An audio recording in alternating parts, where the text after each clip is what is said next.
नमस्कार। Neeraj astro channel पे नीरज परिवार और संस्कार में आप सबका बहुत बहुत स्वागत है।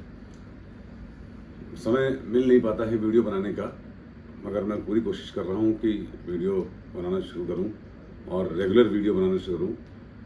अगर व्यूअर्स इंटरेस्टेड हों सच्चाई को जानने में और अपने जीवन में आमूल चूल परिवर्तन करके एक अच्छे भविष्य की ओर अग्रसर होना चाहें और रियलिटी और सत्य का सामना करना चाहें, अपने जीवन की सच्चाई को पहचानना चाहें, अपने अस्तित्व की सच्चाई को पहचानना चाहें, अपने मन बुद्धि अहंकार सत्य रजस तमस काम क्रोध लोभ मद मोह मात्सर्य इन सब के वास्तविक मायने को समझते हुए अपने जीवन को सुधार करना चाहें तो आप कमेंट बॉक्स में जरूर लिखिएगा। मैं 14 मई से जब गुरुदेव जाएंगे मिथुन राशि में, जहाँ से अतिचारी होंगे 8 साल के लिए, तब मैं एक रेगुलर परंपरा शुरू करना चाहता हूँ वीडियो बनाने के लिए। मगर ये तभी होगा जब लोग जेन्युइनली इंटरेस्ट हों, जैसा कि मैंने इंटरेस्टेड हूँ। जैसा मैंने पहले भी कहा था, इससे मेरा कोई इंटरेस्ट नहीं है पैसा कमाने का, धनोपार्जन का या कोई पॉपुलैरिटी लेने का यूट्यूब वीडियो बनाने से, क्योंकि मेरा पेशा कुछ और है। हम लोग कंसल्टेंट हैं इंफ्रास्ट्रक्चर सेक्टर में और मैं उस कंपनी का चेयरमैन हूँ। हमारे यहाँ 2000 लोग काम करते हैं और मैंने अपना जीवन समर्पित कर रखा है इस शास्त्र को। मेरे जीवन का लक्ष्य है कि ज्योतिष के वो मायने जो जीवन को सुधार सकते हैं, जिसके लिए ऋषि मुनियों ने ज्योतिष जैसी चीज़ हमको एक ब्लेसिंग के रूप में, एक संस्कार के रूप में दी है, उसको और हम लोग मजबूत किया जाए। और यही एक उपाय होगा। एक लाइन की बात, गुरु अतिचारी हैं, गुरु ज्योतिष के कारक हैं। ज्योतिष पढ़ना सबसे बड़ा उपाय होगा, ज्योतिष पढ़ाना सबसे बड़ा उपाय होगा। बात आज मैं 2-3 बातें करनी है, ये तो बात बीच में निकल आई। एक तो अक्षय तृतीया, मैं बड़ा परेशान हूँ कई सालों से। जब जब अक्षय तृतीया होती है तब तब मैं वीडियो बनाता हूँ। लोग सोना चांदी खरीदने के चक्कर में रहते हैं और शुभता के उस दिन ये कर लें, वो कर लें, ऐसा कर लें, वैसा कर लें, बड़ा अच्छा दिन है। किसी भी भगवान या देवी देवता का जो त्यौहार होता है उसका मुहूर्त कभी भी अच्छा नहीं होता है। देवी देवता का जो त्यौहार होता है वो दिन आत्मशुद्धि के होते हैं, अपने अंतःकरण की यात्रा में जाने के होते हैं। वैसे अक्षय तृतीया तो कभी न क्षय होने वाला दिन है, जिसका कभी क्षय ही ना हो। भगवान परशुराम का जन्मदिन है। भगवान विष्णु के शुक्र ग्रह से रिलेटेड अवतार को भगवान परशुराम का अवतार कहते हैं। जैसे मत्स्य अवतार हैं, केतु के हैं, वराह अवतार राहु को रिप्रेजेंट करते हैं, कुर्म अवतार शनि को रिप्रेजेंट करते हैं, इत्यादि इत्यादि। हमने पहले भगवान राम सूर्य हैं, भगवान कृष्ण चंद्र हैं, भगवान नरसिंह मंगल हैं।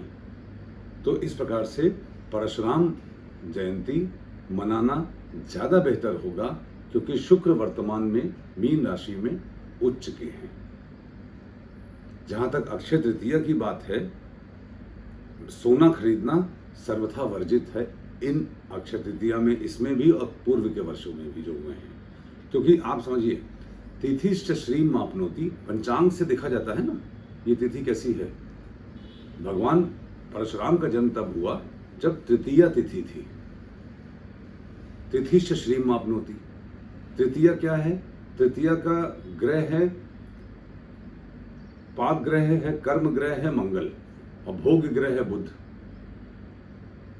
तृतीया जया तिथि है, उसके स्वामी मंगल है, और भोग तिथि क्या है? बुध है। दोनों ही वर्तमान में गोचर में नीचस्थ हैं। बुध भी नीचस्थ है, मंगल भी नीचस्थ है। तो इसका मतलब भगवान परशुराम अपने इस जन्मदिन पे, जहां भी जिस रूप में भी हम लोग के साथ हैं, वो कोई बहुत प्रसन्न अवस्था में नहीं दिख रहे। तिथिश्च श्रीम मापनोति, तो तृतीया तिथि है। नक्षत्रात् हरते पापम, तो अब नक्षत्र क्या है? सूर्य और चंद्र अपनी उच्च डिग्री को होनी चाहिए। तो उच्च डिग्री सूर्य की मेष में होती है 10 डिग्री। सूर्य तो ऑलरेडी 14 डिग्री या 15 डिग्री के हो चुके हैं, तो परम उच्च डिग्री पे तो है, उच्च की राशि में है, परम उच्च डिग्री पे तो है। चंद्रमा 3 डिग्री पे होते हैं कृतिका नक्षत्र में, उच्च के। चंद्रमा 3 डिग्री क्रॉस कर गए हैं, 5 डिग्री के तो अभी हैं जब मैं वीडियो बना रहा हूँ। और जब आज तो द्वितीय तिथि है शाम तक, और तृतीया जब कल होगी तो चंद्रमा तो नक्षत्र ही परिवर्तन कर सके, रोहिणी में जा चुके होंगे, सूर्य तो 16 डिग्री के हो चुके होंगे। तो कैसे ये अक्षय तृतीया हुई? वो तृतीया जिसमें सूर्य और चंद्र अपनी अपनी उच्च डिग्रीज में हों, परम उच्च डिग्रीज में हों और परम उच्च राशियों में हों, वो तिथि तो अचीव हुई नहीं। सोना कलयुग का प्रवेश मकर राशि से हुआ, और सोना is represented by Saturn, Shanidev. और राजा परीक्षित ने को जब कलयुग हैंडओवर हुआ था तो ये कहा गया था कि सोना सिर पे सवार हो जाएगा। जहां जहां सोना सिर पे सवार है, सोने का लालच, सोने को स्टोर करने का लालच, सोना खरीदने को लालच, अपने अर्जित धन द्वारा ना सोना खरीदना, ज्यादातर वही हो ही रहा है। अर्जित धन द्वारा तो आदमी थोड़ा बहुत सोना खरीदेगा। तो ये सब कलयुग को नेगेटिव प्रभावों को इनवाइट करने की बात है। वैसे भी अगर देखा जाए तो योग आज का सौभाग्य योग है, जो कि रोहिणी नक्षत्र में पड़ता है और उसके स्वामी गुरु हैं। और गुरु और शुक्र दोनों ही 3/11 के संबंध पे राशि परिवर्तन कर रहे हैं, जो कि दैन्य योग माना जाता है, दीनता का योग माना जाता है। गुरु और शुक्र का 3/11 का संबंध दैन्यता का योग माना जाता है। गुरु शुक्र की राशि में है, शुक्र गुरु की राशि में है। इसलिए मीधज एस्ट्रो पे हमारे सुनने वाले जो लोग हैं, हमारे दोस्त लोग, आप लोग व्यूअर्स, अक्षय तृतीया पे भगवान परशुराम को नमस्कार करके शुक्र देव को प्रसन्न करने वाले उपाय कीजिए। जैसे स्त्रियों के साथ अपने व्यवहार को सुधारिए, उनका सम्मान कीजिए, देवी की पूजा करिए। शुक्र सबसे बड़े क्या होते हैं? Power of discrimination. शुक्र ऑल्सो गिव्स डिप्रेशन। आप देखिए बॉलीवुड वगैरह में जितना भी शोबाजी होती है, कॉस्मेटिज्म होता है, लाइट रोशनी और अच्छे अच्छे उल्टे कपड़े और वैभव, इनके कारक शुक्र हैं। मगर आप एक कॉमन टेंडेंसी देखिएगा कि सारे ज्यादातर लोग इसमें डिप्रेशन के पेशेंट्स हैं, डिप्रेशन का शिकार हैं। तो जो लोग कॉस्मेटिज्म में वीनस के मैनिफेस्टेशन को कॉस्मेटिज्म समझते हैं, वो लोग डिप्रेशन का शिकार हो जाते हैं। Venus is actually power of discrimination. ये दिन है परशुराम जयंती मानी जाए और कही जाए बिल्कुल, क्योंकि तृतीया तिथि तो शाम को लगेगी, उदया तिथि में कल होगी, तो अक्षय तृतीया को कल मनाया जाए। वैसे भी आज पता नहीं क्यों सब लोग एक दूसरे को विश भी कर रहे हैं। मैं तो बड़े बड़े नेताओं के ट्वीट देख रहा हूँ अक्षय तृतीया की शुभकामनाएं। चलिए, शुभकामना तो अच्छी बात है देना, मगर उसमें क्या एलिमेंट मिल रहा है? तृतीया तिथि तो मिल नहीं रही है। तृतीया तिथि तो उदया तिथि बस कल होगी, तो सोना नहीं खरीदिए प्लीज। और किसी जरूरतमंद को अगर शादी ब्याह में सोना गिफ्ट करना है तो जरूर दे दीजिए, ये आपके लिए शुभता का कार्य करेगा। किसी स्त्री को प्रसन्न करने के लिए जिसको आवश्यकता है सोने की, उसको देना हो तो दे दीजिए। सिंबॉलिकली अपनी माँ को गिफ्ट दे दीजिए, पत्नी को गिफ्ट दे दीजिए, बहन को गिफ्ट दे दीजिए। वो एक बार के लिए माना भी जा सकता है कि ठीक है, पर खरीद के स्टोर करना, क्योंकि अक्षय तृतीया है, सोना खरीदना शुभ होता है। सोना शनि है, शनि मीन राशि में है, जहां पे नीचस्थ बुध हैं, उच्च के शुक्र हैं, और गुरु से राशि परिवर्तन है। आप अननेसेसरी बैठे बैठे शनि देव को एक्टिवेट कर देंगे बहुत ज्यादा। और मीन राशि लॉस ऑफ सपोर्ट नहीं है। पहलगाम अटैक में भी सपोर्ट नहीं था लोगों के पास, पाकिस्तान में लोगों के पास सपोर्ट नहीं है, इंडिया में किसके पास कितना सपोर्ट है वो आप लोग खुद समझ लीजिए। पूरे विश्व में हर किसी के पास, आपके सबके जीवन में सब लोग समझदार हैं, ये महसूस कर रहे होंगे कि किसके पास जीवन में कितना सपोर्ट है। Most of the people are going through the phase of helplessness, non support. तो मीन राशि में बैठे शनिदेव वैसे भी सपोर्ट विड्रॉ कर लेने वाले हैं। Water is going to be the big issue, चाहे वॉर वाटर से हो, चाहे वॉर वाटर पे हो, चाहे बीमारी वाटर से आए। Save water, donate water to the needy ones. देखिए, ये तो हो गया इनकी राहु केतु का राशि परिवर्तन अभी होने वाला है, कुंभ में और सिंह में। मीन राशि से कन्या से कुंभ में जाएंगे राहु, कन्या से सिंह में आएंगे केतु। केतु तो जानते हैं आप, केतु मैंने पहले बताया है। केतु अगर आप मर्म के में हैं, किसी भी सिचुएशन के, किसी भी स्थिति के मर्म में हैं तो केतु अच्छा फल देंगे, और उसके मटेरियलिस्टिक डिजायर्स में है तो केतु डिस्ट्रॉय कर देंगे। केतु सिंह राशि में बहुत अच्छा फल देंगे अगर सूर्य अच्छे हों। सूर्य अच्छे कब होंगे? जब आप अपने बात के पक्के होंगे। जो लोग आज कुछ कहते हैं, कल कुछ कहते हैं, बात बदलते रहते हैं, उनको केतु खत्म कर देंगे, डिस्ट्रॉय कर देंगे। जो लोग अपनी बात के धनी हैं, अपनी बात पे रहते हैं, उनके लिए केतु शानदार फल देंगे। क्यों? क्योंकि सूर्य की राशि है, सूर्य हमारी आत्मा है, भगवान राम है, मर्यादा पुरुषोत्तम है। अगर आप मर्यादा पुरुष का या मर्यादा स्त्री का पालन कर होने का की दिशा में हैं तो ये केतु आपको फ्लैग, ध्वज, पताका शीर्ष पे ले जाएंगे। और अगर मर्यादा में नहीं है तो केतु आपका पतन कर देंगे। Rahu is change of our life. जब भी राहु किसी राशि में जाते हैं वहां पे चेंज बताते हैं। मीन राशि में थे, मीन राशि से रिलेटेड चेंजेस बताए।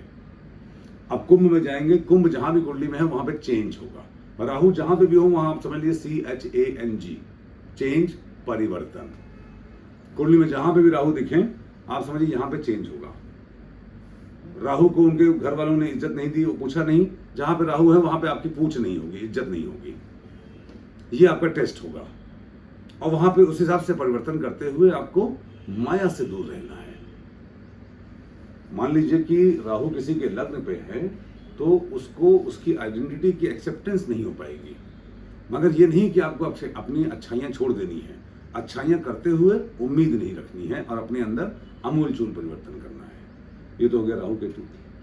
इसको डिटेल में वीडियो में फिर बनाऊंगा। और पहले मैं रिस्पांस देखना चाहता हूँ कि लोग सुन भी रहे हैं कि नहीं, क्योंकि मैं वैसे भी बड़ा मुझे अंदर से दुख होता है कि हमने श्रीमद् भागवत महापुराण और देवी भागवत गाया, उसके व्यूज़ बहुत कम हैं, लोग सुनना नहीं चाहते। इतने अच्छे अच्छे मंत्र गाए हैं, अच्छी धुन में गाए हैं, मेरी आवाज़ भी कोई उतनी बुरी नहीं है, दिल से गाया है, ईश्वर की आराधना का भाव लेके गाया है, और उसको नहीं सुनना तो कभी कभी ये भी मुझे फीलिंग देता है कि क्या मैं सही मार्ग पे हूँ भी कि नहीं, क्या ये मार्ग भी सही है कि नहीं।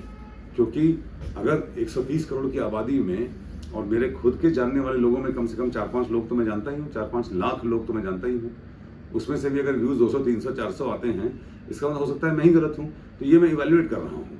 मगर हाँ, एक बात जरूर है कि ज्योतिष के थ्रू मार्गदर्शन करते हुए इस समाज को बेहतर जगह बनाने का प्रयास करना, क्योंकि दुनिया खत्म नहीं हो रही है, न मानवता खत्म हो रही है, न हमारा धर्म खत्म हो रहा है, न सूर्य चंद्र खत्म हो रहे हैं। परिवर्तन का दौर है। परिवर्तन तो हर एक कालखंड में हुआ है, हर 18 साल में परिवर्तन होता है, इस बार भी होगा। तो एनीवे, तो ये बात हुई। तिथि से श्री मापनोति, नक्षत्रात् हरते पापम वारात आयुष्यवर्धनम। आज मंगलवार है, तो जब मंगलवार का दिन होता है तो अश्विनी नक्षत्र बड़ा इंपॉर्टेंट हो जाता है, मगर अश्विनी से तो सूर्य निकल गए हैं। कृतिका डैमेज हो जाता है, कृतिका डैमेज भी होता है, सर्वार सिद्धि योग भी बनाता है। तो आप क्या चाहते हैं, सोना खरीद के डैमेज करना या सोना ना खरीद के अच्छे सत्कर्म करते हुए सर्वार सिद्धि योग बनाना? ये आपके ऊपर है। जीवन में इस समय जितने भी ग्रह गोचर मैं देख रहा हूं पिछले कुछ वर्षों से, वो कुछ इस प्रकार के हो रहे हैं जिसमें फ्री विल बहुत ज्यादा है। आप अपने कर्मों को सुधार पाने की का पोटेंशियल इन ग्रहों के ट्रांजिट में बहुत ज्यादा है। योगात रोग निवारणम, योग सौभाग्य योग है जिसके स्वामी गुरु हैं। गुरु शुक्र के साथ राशि परिवर्तन कर रहे हैं, अब मिथुन में जाने ही वाले हैं, अतिचारी हो जाएंगे। सबसे ज्यादा जरूरी बात ये जानने की है कि गुरु अतिचारी जो 3 तारीख को होंगे वो क्या फल लेंगे, जिसके बारे में बहुत सारे वीडियोस में बना चुका हूँ। इस वीडियो पे भी बोलूँगा वो बात, और उन्हीं का सम्मान करते हुए 14 मई से कुछ हम लोग मेहर एस्ट्रो पे कुछ ज्ञान मार्ग की ओर नया कुछ करने की सोच रहे हैं। अगर आप लोग का उत्साह बना रहा और आपने हमारा उत्साह बढ़ाया तो उसको हम आगे बढ़ाएंगे, नहीं तो आगे नहीं बढ़ाएंगे। मैं तो जिस मार्ग पे हूँ उस मार्ग पर रहूँगा ही, क्योंकि यही एक मार्ग है, ज्ञान मार्ग। देखिए, ज्ञान गति से धर्म गति, धर्म गति से कर्म गति, कर्म गति से भाग्य गति का निर्माण होता है। आकाश आया, आकाश के बाद वायु आया, वायु ने अग्नि को जन्म दिया, अग्नि ने जल को जन्म दिया, जल ने पृथ्वी को जन्म दिया, और पृथ्वी के बाद पुनः फिर आकाश।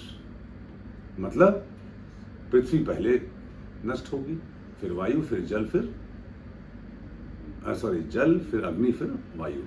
तो इस प्रकार के क्रम में ईश्वर की सत्ता को स्वीकार करते हुए सूर्य और चंद्र हमारे माता पिता हैं।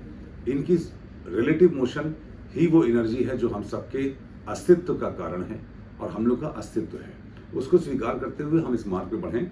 मेधा एस्ट्रो चैनल पे जो भी पंचांग के वीडियोस हैं उनको आप जरूर सुनिएगा और प्रैक्टिकली इंप्लीमेंट करिएगा। पंचांग पे भी हम लोग शुरू कर सकते हैं, हर रोज के पंचांग को डिस्क्राइब करना, अगर लोग एनकरेज करेंगे तो। एनीवे, गुरु जो अतिचारी हो रहे हैं, गुरु इज व्हाट एक्चुअली। मैं बहुत दिनों से सोचता रहा कि गुरु को कैसे समझाया जाए, कैसे, क्योंकि लग्न से हमारा भाग्य है, हमारा एक्शन है, मून में हमारे मन है, कर्म है, महादशा लॉर्ड है। गुरु इज एक्चुअली, गुरु जिसके अच्छे होते हैं उसके अंदर कृतज्ञता होती है, और आपके अंदर कृतज्ञता नहीं है तो गुरु आपकी कुंडली में अच्छा फल नहीं दे रहे हैं। आपके साथ कोई बहुत अच्छी चीजों की उम्मीद मत कीजिएगा। उसका विपरीत है कृतज्ञता। Jupiter is higher manifestation of, Jupiter is gratefulness, gratitude, appreciation, great indebted feel करना, अच्छी चीजों जो आपको मिली हैं। उसका ऑपोजिट क्या है? इनग्रेटिट्यूड, थैंकलेसनेस, अनग्रेटफुलनेस, अनअप्रिशिएटिव होना। अगर आप अनग्रेटफुल हैं, गुरु आपको बहुत खराब फल देंगे। सबसे अच्छा गुरु का उपाय क्या है? आप अपने जीवन में काउंट योर ब्लेसिंग्स और हर अच्छी चीज जो आपको मिली है उसके प्रति धन्यवाद करते हुए उसी की राह पे चलिए। जो नहीं मिला, एक वो श्लोक कह रहा हूँ, एक शेर भी है, मुझे अभी भी याद आया कि देने वाले ने कोई कमी ना की, किसको क्या मिला ये मुकद्दर की बात है। ये जो मुकद्दर है, ये मुकद्दर ही जुपिटर है,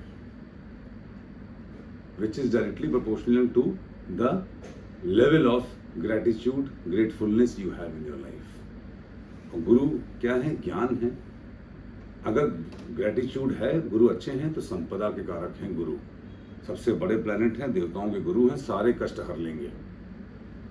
और अगर ग्रेटिट्यूड में नहीं है तो कोई और ग्रह बचा भी नहीं पाएगा आपको। गुरु अतिचारी होने का मतलब यह है कि ग्रेटिट्यूड लोगों में नहीं है, इसीलिए गुरुदेव को ग्रेटिट्यूड डेवलप करने के लिए अतिचारी होना पड़ रहा है।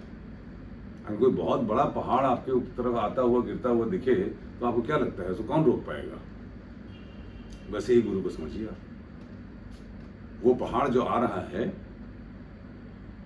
गिर रहा है, पत्थर बड़ा सा, गुरुदेव के अतिचारी में, वो उनके लिए तो बहुत अच्छा है, उनको तो बचा बचा के निकाल देगा और उनका तरक्की करा देगा जिनके अंदर ग्रेटिट्यूड है, ग्रेटफुलनेस है। और जिनके अंदर अनग्रेटफुलनेस है, थैंक्सलेसनेस है, नॉन ग्रेटिट्यूड है, उनके लिए ये पीरियड खराब होगा। अक्षय तृतीया तिथि आपको शुभ हो। तृतीया कल है। अक्षय तृतीया सूर्य और चंद्र अपने उच्च अवस्था में आज है, तो आप इसको जो भी समझिए। मगर भगवान परशुराम भगवान शुक्र का प्रतीक है। शुक्र जो कि हमारे वीर हैं, जिनसे हमारा जन्म हुआ है, जो हमारी प्रजनन शक्ति है, जो हमारी कॉज ऑफ क्रिएटिविटी है, मृत संजीवनी है। जो मुर्दे को जिला दे वो पावर शुक्र में है। अगर आप अपनी पावर ऑफ डिस्क्रिमिनेशन रखते हैं, देवी साधना में रहते हैं, देवी का ध्यान में रहते हैं, मत समः पातकी नास्ति पाप अग्नि तत्सम नाही एवं ज्ञात्वा महादेवी यथा योग्यम तथा कुरु। ये मंत्र देवी क्षमा याचना का है, जो भगवान आदिगुरु शंकराचार्य ने देवी अपराध क्षमा स्त्रोत में लिखा। उसका ये आखिरी श्लोक है। ये श्लोक याद करिए, मन में इसका जाप करते रहिए। भगवान परशुराम भगवान शिव का प्रतीक है। क्षंतव्यो में अपराध शिव शिव शिव भो श्री महादेव शंभो। ये दूसरा मंत्र है जिसका आप मन में पाठ करते रहिए, ध्यान करते रहिए, मेडिटेट करते रहिए। विष्णु जी का अवतार है। विष्णु जी का अवतार है ये 9 के 9 ग्रह। वराह अवतार, मत्स्य अवतार, कुर्म अवतार, नरसिंह अवतार, वामन अवतार। वामन अवतार गुरु का अवतार है, गुरु ग्रह के हैं। परशुराम अवतार में शुक्र हैं। तो भगवान विष्णु के लिए विष्णु सहस्त्रनाम के बारे में मैंने पिछली बार बताया था। विष्णु सहस्त्रनाम मेधा एस्ट्रो में आप पढ़ भी सकते हैं, और उसको शॉर्टकट में पढ़ने के लिए भगवान शिव ने स्वयं प्राविधान कर दिया है, माता पार्वती के लिए और समस्त जगत कल्याण के लिए। राम राम रामेति मनोरामे मनोरमे, राम राम रामेति मनोरामे मनोरमे, सहस्र नाम तत्तुल्यम राम नाम वरानने। ये मंत्र का मन में जाप करते रहिए, ये आपके लिए विष्णु जी के 1000 नाम के बराबर है। करना तो शुरू करिए, इस मार्ग पे आइए। अक्षय तृतीया आप सबको शुभ हो, ये आपको समय शुभ हो। शनिदेव का मीन में गोचर, शनिदेव को डिसिप्लिन से एक्टिवेट कीजिए, कॉस्मेटिज्म से नहीं, otherwise we all will be destroyed. Saturn and Jupiter, Saturn in Meen Rashi, Guru Atichari, they are completely rejecting cosmetism and materialism. If you accept it happily, you are going to be blessed forever. Thank you very much. Have a nice day.